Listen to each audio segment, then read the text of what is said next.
Hey guys, Shiddy Bill here. And today's Monday. You know what that means? That means another Shitty Day podcast is out now. Unless, of course, you're watching this video before the podcast actually drops at 12 o'clock. And in that case, you're going to have to wait just a few more hours now, aren't you? Uh, you have a great day now, you hear? How we doing, everybody? Welcome to another Shitty Day with Shitty Bill.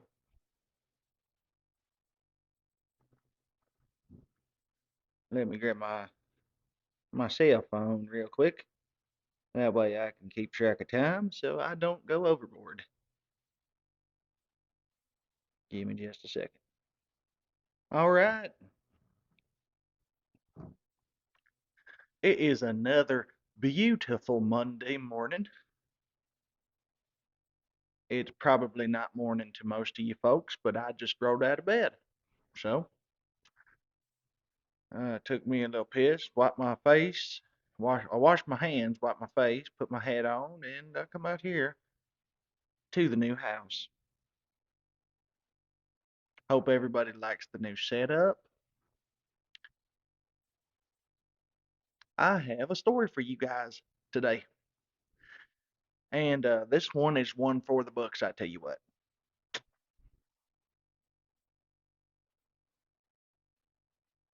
You know, when I grew up, Mama used to take me to yard sales and garage sales all the time.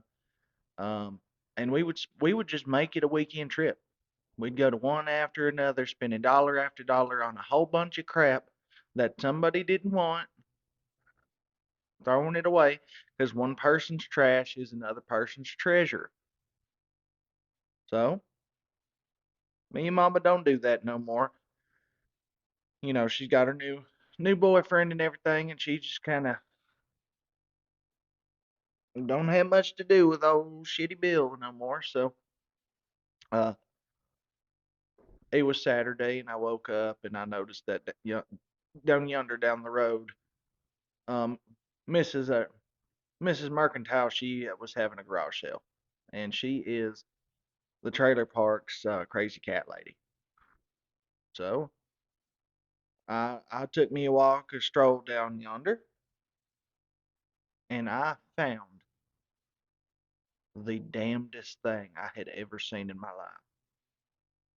I was looking, just looking bin after bin and checking out all the old comic books that she had and the VHS tapes and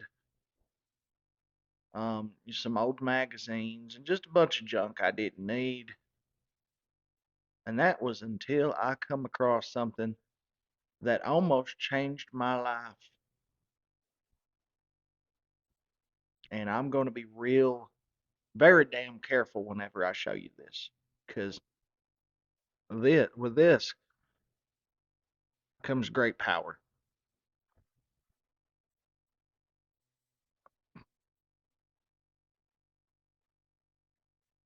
This SOB cost $8, and it smelled like kitty litter and cat piss. But I figured, hell, I'll just take it home and I'll bleach it, and I'll be able to. I mean, did you see it? That's got to be worth something. Um, and I didn't know what it was. Mama said that it was one of them old tea. They poured tea in it and they served it at the kitchen table for dinners. And Uncle Randy, he told me that he reckoned that it was a genie urn. So I was petrified at this point to open it, and I was just waiting on the right time. I took it up to the little lady who was trying to sell everything, and I said, "How much for this guy right here?" And she goes, $8. And I said, $8? Hey, that's highway robbery. I mean, the hell you can get with $8? But I figured I was gonna flip it and make me a profit off of it, so I dipped out the $8. Well, it was $10, and I handed it over to her, and I asked her if she had change, and she said she didn't have change, and uh, said for me to consider it a tip for asking stupid questions. Are you or somebody you know stuck in the predicament with no way out? Did you cheat on your girlfriend and don't know what to do about it? Well, you're in luck, buddy pal, because you can call the Shitty Advice hotline and talk to the hotline voicemail because I don't actually answer it. But I will play it on an upcoming episode of the podcast. And he'll give you his best advice. Shitty Advice with Shiddy Bill. At 615-680-9453. That's 615-680-9453. If you need shitty advice, Call Shiddy Bill. That's right. Bye. So I lost $2. But what I gained was far greater than any two or eight or $100 would ever be. I took this sucker home and I waited until the right time. And I waited and waited. And finally I had decided that I wasn't going to open it at all. I was too damn scared. But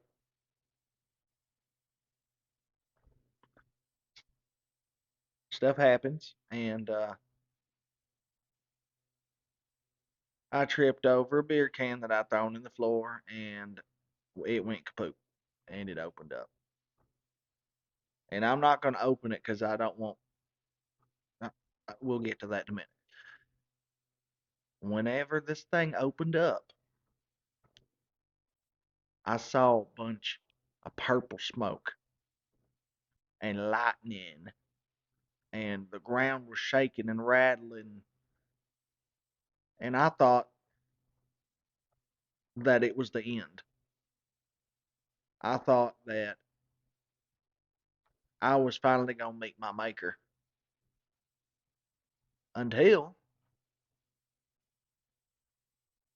up out of that smoke comed a man with an American flag vest and a big beer belly and a greasy ponytail and a yellow hat, chain smoking a cigarette. I mean, he was just chain smoking. I mean, he was smoking them so quick that as soon as he was done with one, he was already lighting another. Um, and let me tell you, he stunk to high heaven. He You ever ate a 2 week old tuna sandwich in a porta shitter?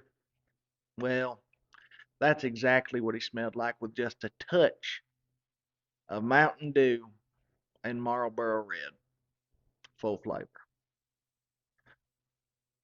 And he said, "What the hell do you want? Why did you wake me from my slumber?" And I said, "Who the hell are you? I bought this to make tea and so me and Mama could have it with our dinner and look just a little bit fancy and potentially sell it and make some money off of it." And he goes, "Well, I think what I hold is far more important than anything money could buy." And I said, "Okay." He goes, "I am," and I don't remember his name, but I believe he said that his name was Hababe. That's exactly what it was. He said, "I am Hababe. I grant you 3 wishes, for I am a genie. Rub the lamp, and I shall grant. So I was like, 3 wishes, and I'm arguing with. I'm actually. I'm not even gonna lie. I was trying to bargain with him. I was like, look, what if my first wish is I wish for 100 more? And he said, that is not how this works.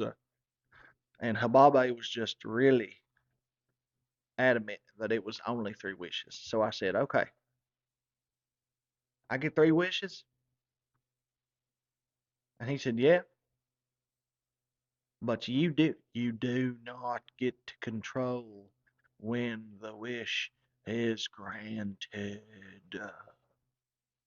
or how it happens. He kept on going, at the end of everything for some damn reason. I said, I'm not even gonna lie. Money has been so damn tight around here, and Mama was making me pay rent. She ain't now 'cause I'm in my own home. Yeah, all my haters said that I wouldn't get here, but look, this is mine. And my first wish, I said, Mr. Hababe, I wish for more funds, for I am broke. And he said, you need more money? Your wish is granted. And then he disappeared into thin air. And I started looking in this mug and turning it upside down because I was ready to place my order for my last 2 wishes. But he was gone in thin air. And I checked my pocket, my wallet, and I still ain't have no damn money. I got ripped off. That's what I was thinking. So I went home and I went to sleep. And when I woke up, it felt like there was something in my sock, like rubbing me weird. So I took my sock off and, well, hell, there's $20 in my sock. So I was like, well, that isn't exactly what I was requesting, but I'll take it because $20 is $20. I mean, am I right, boys? Um, and then I had to go to the bathroom, and I went to the bathroom, and lo and behold, laying on my bathroom sink is another $20. So I put it in my pocket and start walking out, and I look on my dresser, another $20. And I'm not even gonna lie, I tore this place the hell up. I looked under everything that I had. I looked at every crack of every crevices looking for more monies because I knew when I found 3 $20 bills that my wish had been granted. But I didn't find anything else. But hell, $60 is $60. So I took it and went down to Kenny's and bought me and a couple of my buddies a few rounds, and now then I was broke again. And then I seen this foxy old lady. She was walking around and looking all good, and I tried to holler at her, and she said, "Ew." I mean, she looked at me dead in the shadow of my soul, and she just said, "Ew." Like, lady, you ain't got to do me like that. I mean, let me down easy, but to say, "Ooh," that was uncalled for as hell. Hurt my feelings too. I'm not an ugly guy. I'm not attractive, but I damn sure look better than Earl Jr. So I grabbed this whole thing again and I said, Mr. Hababe, um, I'm ready to place an order for my second wish. And Adobay comes out and he says, "What the hell do you want now?" And I said, "My second wish, brother. I wish that women found me more attractive." Damn good wish, ain't it? That's what I thought too. But no, no, no, no. Let me tell you what happened. He granted my wish. He said, "Your wish has been granted." And he went and disappeared into a cloud of smoke. And all night down at Kenny's, I was getting compliments and little ladies trying to climb up in my lap, and one of them got in the truck with me, and I said, "Why are you in my truck? I got a little sketched out. I thought I was about to be robbed." And she said, "Baby, I'm going home with you." And I said, "How drunk are you?" She goes, "I'm not drunk at all. I'm sober. I was just here to play pool." And I said, "Okay, I'm glad you are, 'cause I'm drunk as hell. Here, take the wheel." And we switched places, and she drove me home, and I pointed her out to the trailer, and we went inside, and we made sweet, burning fire passion love. And I got up and I was ready to go take a shower, so I got in the shower and I left her laying on the bed, and yeah, I got to get ready to go to work. So I'm like, "Oh, I got to go to sleep to get ready for work the next day." I'm sorry. Um, so I'm trying to get her out. And I said, "Baby, do you need a ride home, or do you want me to call you a cab?" And so she said, "Actually, I think that I'm just going to stay the night here with you." And I'm way too nice of a guy to turn a little lady down. So I said, "Okay, that's fine. But I got to go to work in the morning." And so we went to sleep, and everything was fine. She gave me a little bit of cuddles, and boom, my alarm goes off at 5 a.m.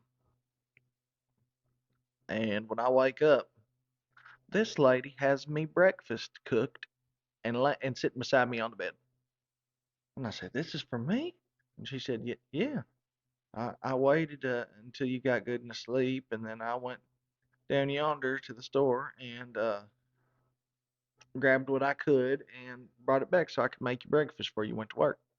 And I said, "Well, thank you. I appreciate the hell out of that. A big guy like me's got to eat breakfast before he goes to work at the car lot." And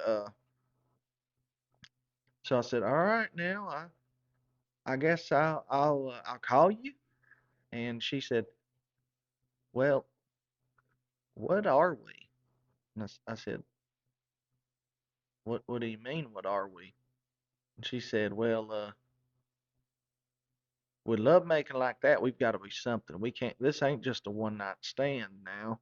I know you ain't trying to do me like that." And I said, "No, no, no. It ain't even like that, baby. It ain't even like that. Here's $10 for the cab. I'll call you later." And I was getting a little frustrated. I'm not gonna lie. Well, she took the $10 and she got in the cab and she went home. I got in my Ranger. I went to work. I come back home, and there's a damn U-Haul parked out in front of the trailer, and she has let herself into my trailer because whenever I went to sleep, she went and got a copy of my key, and she was moving her stuff in. And so I went inside and I hid in the bathroom, and I begged and I pleaded for Mr. Genie Man to come up out of there and redo this curse, because at this point it's a curse, and it ain't working.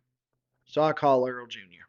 By the way, I forgot to mention, this genie, Mr. Hababe, looks just like Earl Jr. Coincidence? I think not. It's probably just another scam that Earl Jr. is using against me to try to ruin my life. So I'm on the phone with Earl. I need help. Code 12, code 12. And he goes, Bill, what is code 12? And I said, a genie granted me 3 wishes. One of them was for money. The second one was to be more attractive, and the third is TBD. Well, I went to Kenny's, and all these little ladies was after me, and one of them got in the truck, and she wanted to go home with me, and I took her home, and now she's trying to move herself in. And he's talking about how, oh, you got yourself a crazy one, Bill. Just like always, you got to get yourself out of this predicament. You better call your damn hotline and leave a voicemail and hope that you get back to yourself, being a smart aleck. And I said, Earl, I never ask you for anything. I need you to go borrow Mr. Douglas's old ambulance car because he's retired. They let him keep his ambulance, so the car, so the van. So I went inside and I faked that I was having a heart attack. She's grabbing my phone and I'm handing it to her, and I was pointing just to call this number. Just call this number. So she calls it, and it's Earl Jr., and you know the whole deal. Earl Jr. comes and he gets me out of the situation. He puts me in a stretcher, and he drops my big ass on the floor. And then I had to get up and help him put me in the back of the ambulance. And she's talking about, Bill, you're having a heart attack. You can't be climbing up in the back of the ambulance by yourself. And I'm just holding my chest and I have my cheeks filled with Tums to give myself that foaming look. And Earl got me out of the situation, and I owe him big time. I'm not even gonna lie. Um, as I'm in the back of this ambulance, I took this guy with me because you never know, and I didn't want that crazy bitch trying to steal it. So I got it. I rubbed it 3 times. Adobay comes out. What can I get you? For you have woken me from my slumber. And he's talking all mystic and majestic and all that mumbo jumbo bullshit. Um, and I said, man, this life is absolutely crazy. Please make my life easier. And he said, you do not want that. And I said, yeah, the hell I do. I'll make my life easier. I'm telling you, I'm demanding. That's my third wish. Make it happen, brother. He goes, you will regret this, but your wish is granted. He disappears. Cloud of smoke. I mean, he's gone at this point.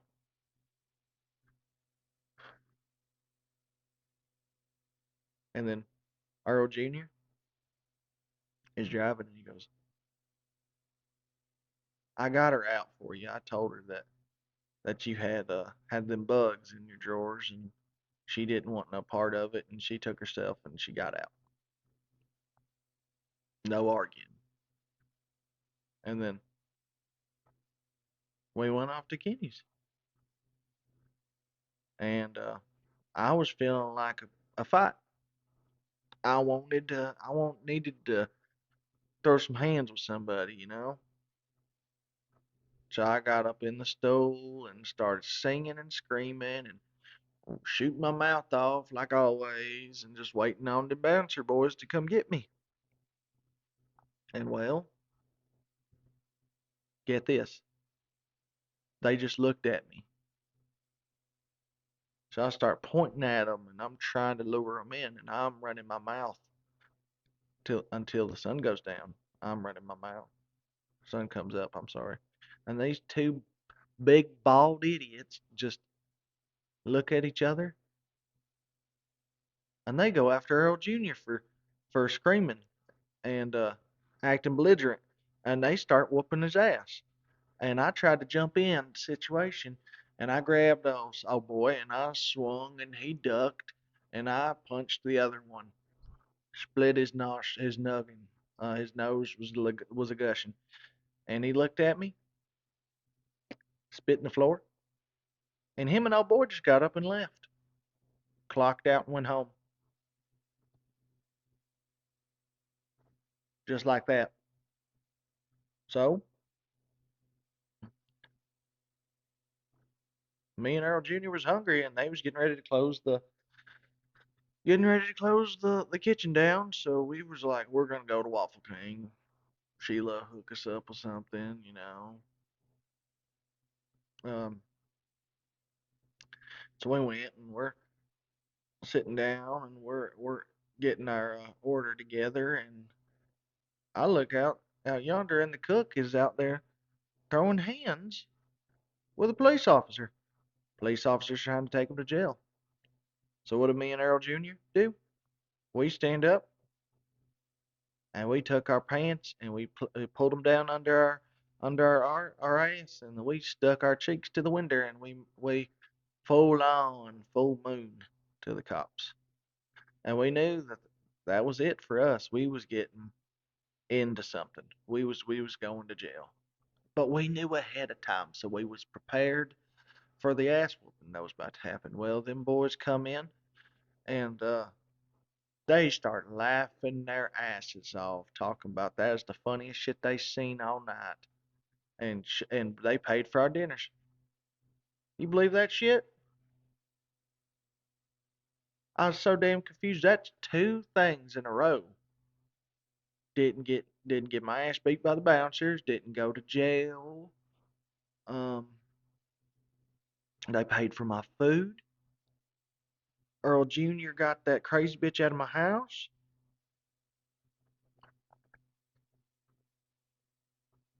So it's getting a little weird. I went over to visit Mama.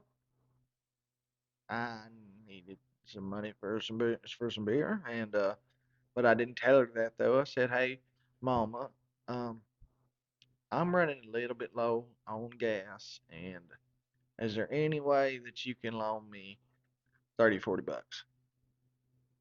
She says, "No problem, baby." She pulls out her wallet, and she hands me $40 and says that she loves me, and she goes on back to her bedroom. That was way too damn easy. There should have been hell to pay for asking that woman for money. That's the last person on earth that you want to ask for money, 'cause she's tighter. She's tighter than, I don't even know. Than she's tighter than a nun. I'll put it like that. She didn't argue, didn't fight, didn't cuss me like a dog, didn't spit at me, or have us another domestic disturbance on her hands. She was calm as a cucumber, handing me $40. Yeah, baby. So what did I do? I went to the store. I went to the gas station, and I grabbed me a case of some cold ones, and I bring it over to the register. And I go to hand old boy the money, and he says, "Your money's no good here." I said, "What do you mean my money's no good here?" He says, "The gentleman that was in here before you, he was trying to pay it forward, and he left $40, so you're covered." So I went home, and I'm always complaining about people coming over and trying to drink all my beer for me. I went home, and I was throwing them back, and I got bored, and I'm like, you know what? I'm gonna call up some of my boys and see if they want to come have a beer with me. And I called up Carl. He says, "No, buddy, I can't come over tonight."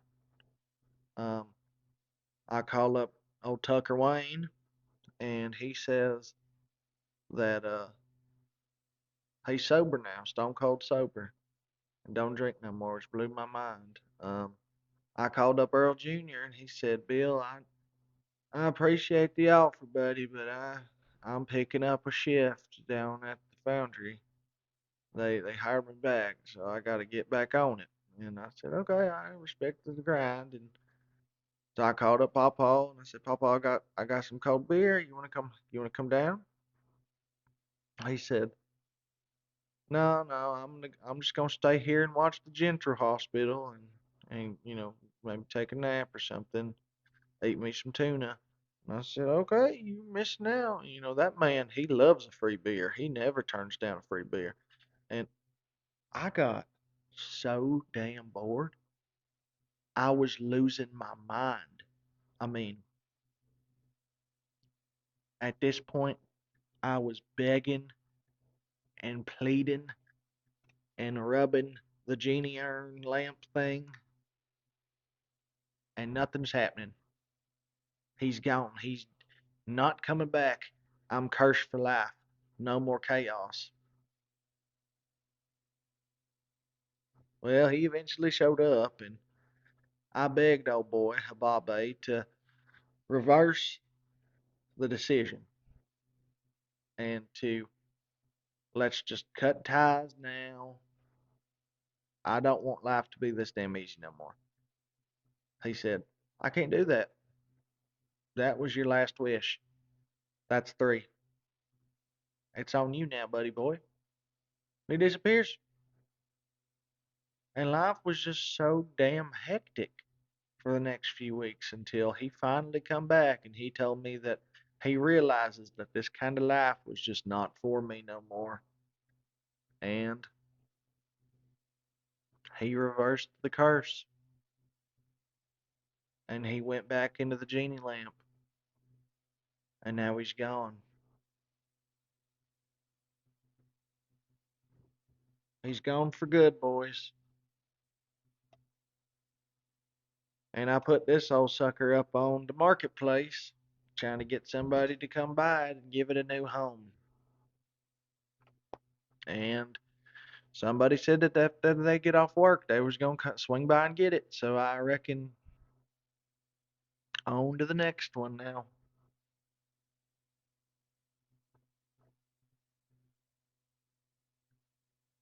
This has been a long episode. I did not expect it to go over as long as it did. And I mean, it's not bad. But hey, I know a good story whenever I live it, and I want to tell it to you. So that's what I did. So, my deepest advice to you as a human being, if you see one of them suckers at a garage sale or a yard sale or an antique shop, a thrift shop, or you just find it, evacuate the situation. Do not let yourself get roped up with these genies because they're no good, lousy, no good, good for nothing SOBs. Thank you for watching another shitty day. This is a genie free podcast, and I'll see you next week. I love yous. Be on the lookout for some extra bonus content coming in the next couple hours or days or something, but it's coming. Love you. Bye bye.